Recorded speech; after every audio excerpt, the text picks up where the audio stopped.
কিতাপ আচলতে চিলড্ৰেনৰ কাৰণে বিশেষ টাৰ্গেট কৰি কৰা হৈছে এই কিতাপটো কোন বুলি এটা সৰু ল'ৰা বুলি ধৰি দিছে তেওঁ প্ৰি ইণ্ডিপেণ্ডেন্স ইণ্ডিয়া টাইমত জন্ম হৈছিলে তাৰপিছত তেওঁ ডাঙৰ হৈছে যেতিয়া ডাঙৰ সৰু ল'ৰা 9 বছৰ পাইছে তেওঁ ইণ্ডিপেণ্ডেন্ট ইণ্ডিয়া দেখিছে আৰু বাচ্চাটো বুজি পাইছে যে ইণ্ডিপেণ্ডেন্স মানে স্বতন্ত্ৰতাটো কিমান দৰকাৰ আমাৰ সকলো স্বাধীন হ'বলৈ দৰকাৰ আৰু যোনটো ইমোশ্যন তেওঁৰ আছে এই ইমোশ্যনটো ৰিফ্লেক্ট হৈছে কাৰণ তেওঁ দেখিছিলে যে ব্ৰিটিছৰ আণ্ডাৰত যেতিয়া আমাৰ ভাৰতীয় মানুহে কাম কৰিছিলে তেওঁলোকক ব্ৰিটিছ চাহাববোৰে অকণ মানে মিছবিহেভ কৰিছিলে তেওঁ যোনটো মানে ব্ৰিটিছৰ কাম চাকৰি কৰিছিলে আৰু সেইকাৰণে তেওঁ দেখিছিল যে দেউতাকে সেই চাকৰিৰ পৰা ওলাই আহিছে যেতিয়া ওলাই আহিছে কিন্তু দিশাত ওলাই অহা নাই ফূৰ্তিত ওলাই আহিছে যে আজি মই ব্ৰিটিছৰ আণ্ডাৰত যোনটো কাম কৰিছিলো সিহঁতৰ চাকৰ নিচিনাকে সেইটো মই আজি ত্যাগ দিলো আৰু আজিৰ পৰা মই নিজৰ দেশৰ কাৰণে দেশৰ হেৰিৰ লগত মই কাম কৰিম সেইটো আৰু তেতিয়া এই সৰু শিশুটোৱে ফিল কৰিছে যে আমাৰ আমাৰ মানে স্বাধীন হোৱাটো ইম্পৰ্টেণ্ট আৰু তেতিয়া তাৰপিছত তেওঁলোকৰ যেতিয়া ইণ্ডিয়া স্বাধীন হ'ল সেই ইণ্ডিয়াৰ প্ৰথম দিনটো কেনেকুৱা আছিলে এটা শিশুৰ হিচাপে আমি যেনেকৈ ডাঙৰ মানুহৰ কথা কওঁ তেওঁলোকে এনেকে গৈছিল স্বাধীন এতিয়া এইখন হৈছে শিশু অৰিয়েণ্টেড এই শিশুৰ মনোভাৱটো কি আজি আমি স্বাধীন তেওঁ উঠিয়ে কৈছে আজিৰ পৰা কোনো ব্ৰিটিছ চাহাব আৰু মেম চাহাব নাই তেওঁ মানে নিজৰ ভাষাত কৈছে আৰু তাৰপিছত তেনেকুৱা ধৰক আৰু ইয়াত এনেকুৱা ধৰণৰ কিছুমান চিটুৱেশ্যন দেখুৱাইছে ধৰক সেই সময়ত এইটো আছিলে related to my late father doctor Dinanath Sharma তেওঁ সেইটো জন্মটো তেওঁৰ পৰা শুনা কথা তাৰপিছত ধৰক আগৰ সেই টাইমটোত কেনেকুৱা আছিলে এইটো দিৱালী হয় চাকি গছ মানুহে ধৰক মাটিৰ চাকি এটা তেল দি পেলাই কৰে বা নাহৰ গুটি যোনটো আছে নাহৰ গুটি দি পেলাই কৰে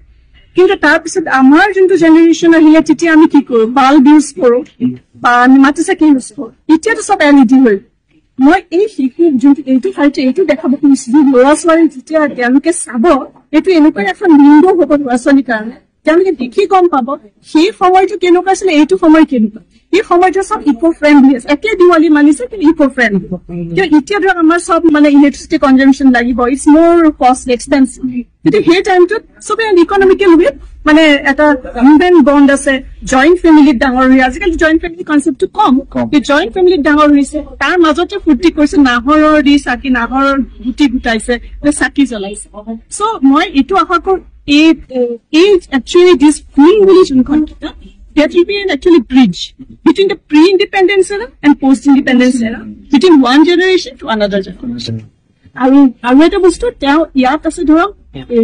ইয়াত সাধু হৈছে যোনটো মান এটেকৰ পৰা দেখুওৱা হৈছে এটা এনচিছ এইবোৰ মানে ৰিয়েল লাইফ মুভমেণ্টছৰ সাধু নিচিনা কৰি দিয়া হৈছে অলপ ফিকশ্যন কেৰেক্টাৰ জইন কৰা হৈছে ফৰ ৰিলেটেবল কৰিবলৈ কাৰণে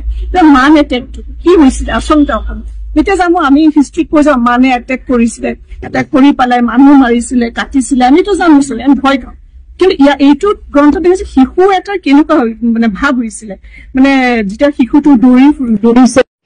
মানে খেদিছে বাপেকৰ লগত খেদি গৈ পেলাই তাৰ চকুৰ আগতে সি গছৰ ওপৰত উঠাই দিছে বাপেকে তাৰ চকুৰ আগতে বাপেকক কাটি দিছে মানে এইটো হৈছে এই সোণ বুলি ল'ৰাটোৰ আজু ককাকৰ কথা চ' তেতিয়া এইখন কিতাপত it will be actually witnessing the history through real moments of a child মানে কেনেকে ফ্ৰম মান এটেক তাৰপিছত প্ৰি ইণ্ডিপেণ্ডেন্স ইণ্ডিয়া মানে কেনেকে সৰু বাচ্ছা এটা অনুভৱ কৰিছে তাৰপিছত পষ্ট ইণ্ডিপেণ্ডেন্স ইণ্ডিয়া আৰু এইখিনি যে হ'ল সেইটোৱে কি কৰিলে সৰু বাচ্চাটোক খুব কাৰেজিয়াছ কৰালে অনেষ্ট কৰালে নিজৰ দেশৰ প্ৰতি মৰম এটা জগালে আৰু এটা মানে শক্তি দিলে যে মই ডাঙৰ হ'ব লাগিব ভৰিত জোতা নিপিন্ধা সোণ এটা সময়ত গৈ পেলাই এখন মেডিকেল কলেজৰ পিছত ডক্টৰ হ'ল তাৰপিছত সি গৈ পেলাই ইণ্ডিয়াৰ যে PGI institute of India Chandigarh Punjab তাত গৈ পেলাই তেওঁ এনৰোল কৰিলে তাতো তেওঁ টপাৰ হ'ল চ' এইটোৱে অনুভৱ যে মটিভেশ্যন যোনটো এটা বাচ্ছা তাক বহুত বেছি টেকনলজি নালাগে বহুত বেছি ফেচিলিটি নালাগে বাট মটিভেশ্যন হি হেড সেইটো বস্তুৱে তাক কিমান ওপৰলৈ লৈ চ' মই বিচাৰোঁ এই ষ্টৰিবোৰ actually should inspire the children যে আমি খুব বেছি নালাগে আজিকালিতো কি মোবাইল লাগিব লেপটপ লাগিব কম্পিউটাৰ লাগিব লাইব্ৰেৰী লাগিব so' it's not necessary so' it's মানে সৰু আৰ্বান এৰিয়াত থাকিও we can do something Stay informed, stay ahead. News Any 365